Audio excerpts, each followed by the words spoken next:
In the not-too-distant past, children who did not perform well in school were typically labeled as dumb, lazy, incorrigible, or defiant. Even in today's supposedly enlightened educational venues, students are often subjected to premature, erroneous evaluations. And they are either labeled or disciplined in ways that reinforce those evaluations. Those children who are fast learners are labeled as bright. Slow learners, or those with learning disabilities, are labeled as stupid or dull, and if they have problems in relating, they are frequently branded as uncooperative or defiant. In so doing, we do great harm to children in the name of education. The potential injury to these children consists in the fact that the self-image that we foster in a child in the early years will likely stay with her for the remainder of her life. This negative branding of children usually occurs not out of maliciousness upon the part of adults, but because of the prevailing ignorance concerning the nature of the learning processes that take place in the lives of children. Children need to be valued for who they are, and labeling precludes that from happening. Every year, thousands of potentially bright kids enter the classroom and are immediately categorized as slow learners. They may have vision or hearing problems, or they may simply display the effects of delayed maturation. Given time for the necessary physical maturation to take place, and in some instances with proper medical assistance, many of these children can blossom into good students. Problems occur when these children are prematurely labeled as stupid by their parents or teachers.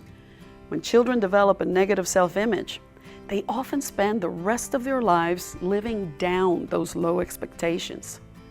The trouble with labels is that they often become self-fulfilling prophecies. A kid who is told he cannot be trusted will become untrustworthy.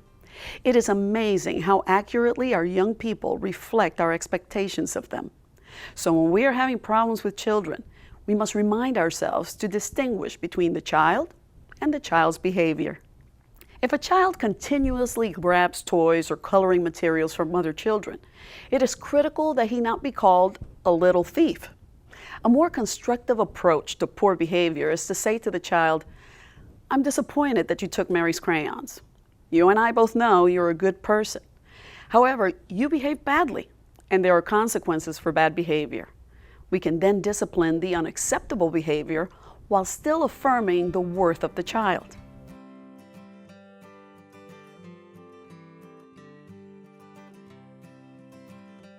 The danger of complicity in labeling children at school is very real. At the start of every school year, comments can be overheard in the teacher's lounge, such as, "Oh no, I've got the Lopez kid. I had his older brother in my class and he was pure trouble." Or, "Good grief, they've given me Mac Thompson. He was in Virginia Smith's class last year and she told me that he caused her all kinds of grief." This labeling amongst teachers often begins very early, even in pre-K classrooms. Unfortunately, reputations can follow students throughout their school careers without them ever being given a chance for a fresh start. It's important that teachers get to know the kids themselves instead of making impulsive judgments on the basis of what they've heard about the child's character and previous behavior. Labeling is not only destructive and unfair, it often reflects a lack of empathy and understanding. As the magazine Science News suggested in 2 different issues, an untold number of children in school today are being mislabeled as mentally disabled, simply because no one knows how to teach them. A striking example may be found in the case of Grace and Virginia Kennedy. These 6-year-old identical twins who live in San Diego were regarded as severely mentally challenged during the early years of their lives. They were unable to speak English or their mother's native language, German. Instead, the 2 girls seemed content to babble incoherently to one another. Researchers finally discovered that Grace and Virginia were actually very bright children who had invented their own language. The children's gibberish was their way of communicating with each other. And in actuality, these supposedly mentally challenged girls knew 4 different languages. Although they did not speak English or German, they understood both languages with good comprehension. And in addition to their own private language, the 6-year-olds had learned a sign language as part of their therapy. Children who learn differently are especially in need of understanding and encouragement. Their development is best served by their being loved, not labeled.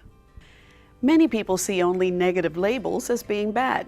They would never call a child fat or stupid. However, even supposedly positive labels can have a downside too. A child labeled gifted might labor under the pressure associated with being gifted and feel like if she doesn't get straight A's and high test scores, she has failed. In regard to both positive and negative labeling, teachers must be careful to not let a child's behavior define the child. An article on the topic of positive labeling in Chicago Parent Magazine said, Possible pitfalls of positive labeling. A child strives to match the labels he is given, whatever that label is. A positively labeled child often wonders if he would be as loved if he were not so handsome or funny or well-behaved. Assigning a label to a child frequently limits that child's ability to explore other aspects of himself because he worries he will lose others' admiration or love if he no longer fits the label. Fortunately, kids are not necessarily doomed by the labeling mistakes of their adult overseers. Through good fortune, courageous initiative, and/or the encouragement of a caring adult, some manage to overcome our thoughtless characterizations and become label busters.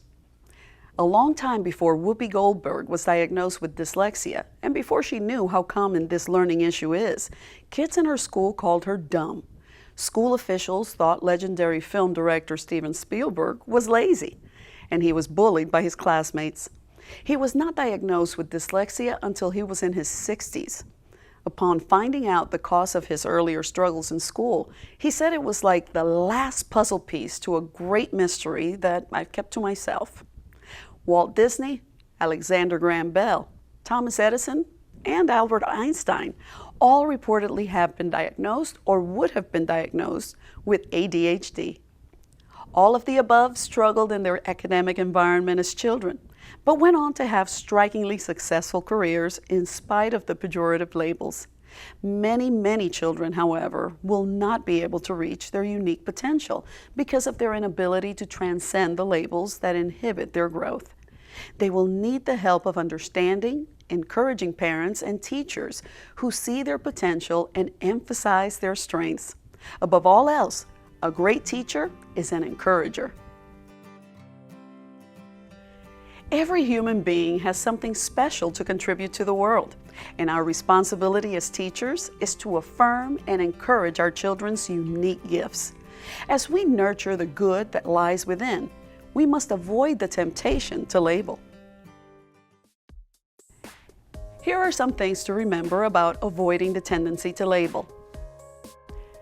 The self-image a child develops in her early years will likely stay with that child the rest of her life. Children need to be valued for who they are. Labels can preclude that from happening. Labels often become self-fulfilling prophecies. Young people tend to reflect our expectations of them. Reputations can follow children throughout their academic careers. Even positive labels can stifle a child's development. A great teacher engages in encouraging instead of labeling.